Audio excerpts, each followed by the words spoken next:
Okay, here we are, day 7. We've made it to the end of the Genesis method. We're on the last day of creation, one of the shortest days of creation, found in Genesis chapter 2. But our previous 6 days have all led to this moment, and the previous 6 days of creation all built to this fantastic moment. Now, traditionally, we celebrate the 7th day of creation as Sunday, kind of the day of rest, the holy day. But let's talk a little bit about what actually happened on that day. Remember, prior to this, in our own journey, we started by talking about things like core motivators.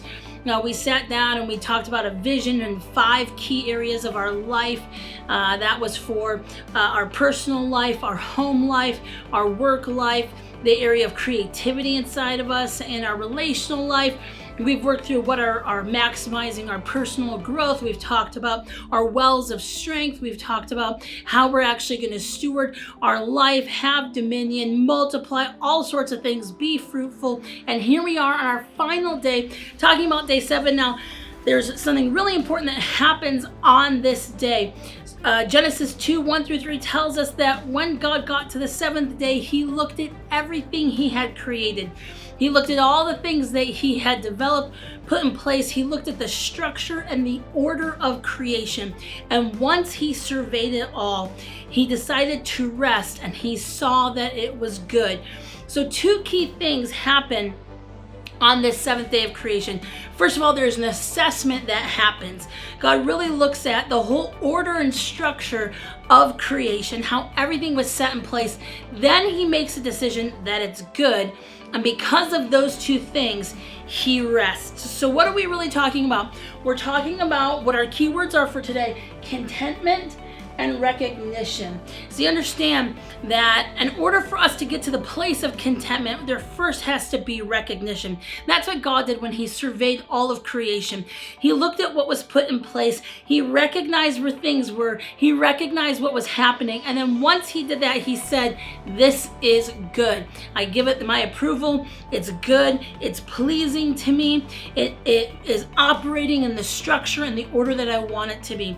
And so for you, one of the first things you need to do is actually take some time to recognize the whole entire kind of summary of your life, and look at what are the roles now that you've gone through this whole process that you are playing in your life that you are content with.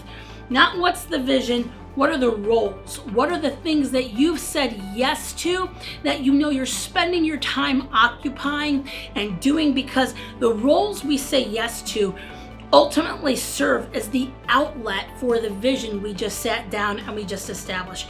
So what are the roles that you really put in place that help express all the stuff that we just put order to? That's the first thing. Once we recognize what our roles are, then we get to sit back, having gone through this whole process of vision, and we get to have that sense of contentment, knowing that the roles I've been entrusted with, the vision that I have crafted and worked together, I'm now at a place of contentment that those things are going to function and going to be expressed in my life. So how does this play out in the practical sense?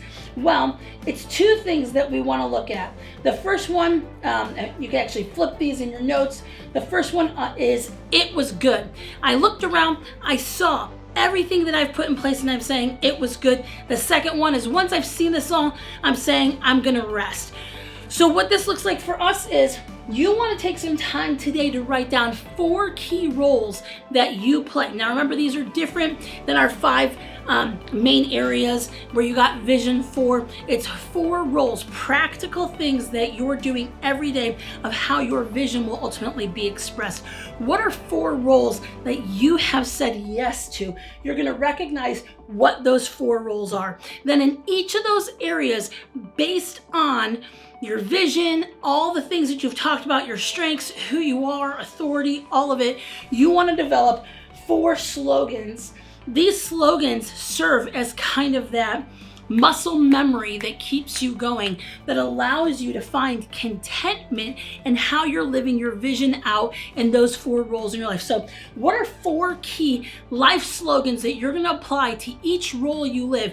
Once you have those things synced up and gelled, I want you to take those 4 slogans, put them down on a 3x5 card, put them as your phone background, whatever you want to do. Get a tattoo for all you crazy people. Just kidding. Not crazy, just young. I don't know. Get 4 slogans, put them down, and allow those to be a marker of contentment. I've said yes to these roles in my life.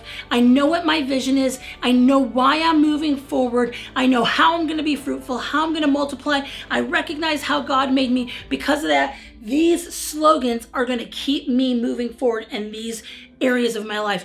When we do that, we give ourselves permission to rest. That recognition and contentment will really equal rest for us, because we'll know that all the areas of our life are moving in that life rhythm, that cadence.